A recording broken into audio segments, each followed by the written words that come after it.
Mutual fund investments are subject to market risks. Read all scheme related documents carefully.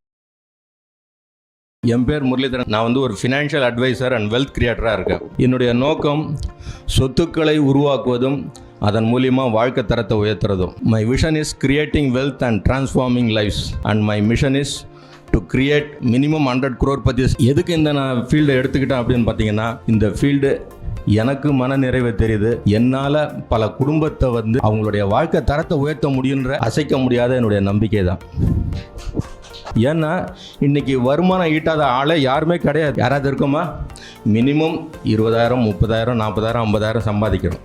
ஆனால் நீங்கள் உங்கள் நெஞ்சத்தட்டு சொல்லிக்கோங்க, மாதம் நீங்கள் எவ்வளோ சேவ் பண்ணுறீங்கன்னு சொல்லிட்டு. நீங்கள் எத்தனை வருஷமாக பிஸ்னஸ் பண்ணுறீங்களோ இல்லை வருமானம் ஈட்டுறீங்களோ, உங்களுடைய பேங்க் பேலன்ஸ் எவ்வளோ இருக்குன்னு நீங்கள் இப்போ நினச்சி பார்த்துங்க. நீங்கள் ஒரு 20 வருஷமாக நீங்கள் சம்பாதிச்சிருப்பீங்க. ஒரு மாதத்துக்கு ஒரு 500 ரூபாய் மட்டுமே எடுத்து வச்சுருந்தீங்கன்னா இன்றைக்கி எவ்வளோ பணம் உங்களுக்கு சேர்ந்துருக்கும்?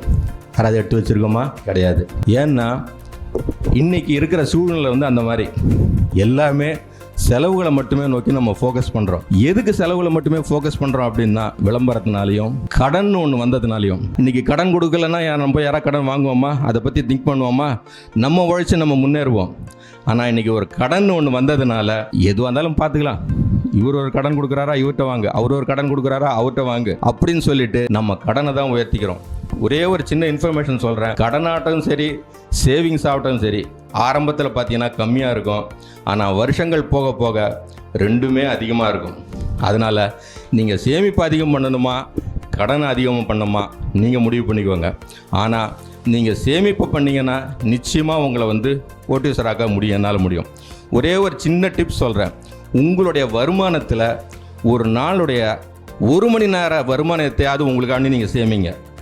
அந்த சேமிப்பு தான் உங்களுடைய எதிர்காலத்தை நிர்ணயிக்கும். இன்றைக்கி கவர்மெண்ட்டில் ஒர்க் பண்ணுறவங்களுக்கே பென்ஷன் கிடையாது. நம்ம எல்லாம் இன்றைக்கி பிஸ்னஸ் பண்ணுறோம், ப்ரைவேட் எம்ப்ளாய்மெண்ட்டில் இருக்கோம். அப்போது நம்மளுடைய ரிட்டையர்மெண்ட்டுக்கு என்ன பண்ண போகிறோம்? ஒரே ஒரு சின்ன கணக்கு மட்டும் சொல்லிடுறேன், பயமுத்திரன்னு நினைக்காதீங்க. 365 × 3 × 10 years 10 போட்டிங்கன்னா உங்களுக்கு கிடைக்கக்கூடிய தொகை 10,950. You can just check. 365 × 3 × 10, அதாவது 365 நாள் 3 வேளை சாப்பிட போகிறோம். 10 வருஷத்துக்கு சாப்பிட போகிறோம் ரிட்டையர்மெண்ட் ஆன பிறகு. ஸோ 10,950 தடவை சாப்பிட போகிறோம் ரிட்டையர்மெண்ட் ஆகி 10 வருஷத்தில். இன்றைக்கி ஒரு சாப்பாட்டுக்கு மினிமம் 100 ரூபாய் ஆகுது ஆவரேஜாக. ஸோ இந்த கணக்குக்கு பார்த்தீங்கனாலே உங்களுக்கு ரிட்டையர்மெண்ட் ஆகி உக்காந்த பிறகு 10 வருஷத்துக்கு சாப்பிட்றதுக்கு உங்களுக்கு 11 லட்சம் ரூபாய் தேவை. எவ்வளோ? 11 lakh rupees. சப்போஸ் இதுவே இன்ஃப்ளேஷன் 7% ஆகி 700 ரூபாய் ஆச்சுன்னா யூ ரிக்வயர் 70 lakhs. சரி, அப்படி இப்படி வச்சுக்கோங்க, 50 lakhs ஆகுது உங்களுக்கு தேவை. எவ்வளோ? 10 வருஷத்துக்கு. அப்போ 30 வருஷத்துக்குன்னா எவ்வளோ தேவை உங்கள் ஒருத்தருக்கு? அப்போ 2 பேருக்குன்னா எவ்வளோன்னு கணக்கு பண்ணி பாருங்கள். எங்கேயோ நிற்கிது. ஸோ அதனால் உங்களுடைய வருமானத்தில் சேமிப்பை ஃபோக்கஸ் பண்ணுங்கள். உங்களுடைய லைஃப் கோல்ஸ் எதுவாக இருந்தாலும், எத்தனை பெருசாக இருந்தாலும், அதை அடையிறதுக்கு என்னால் உறுதியான பிளான் சொல்ல முடியும் அப்படின்னு சொல்லி இந்த வாய்ப்புக்கு நன்றி கூறிய வருகிறேன். நன்றி, வணக்கம்.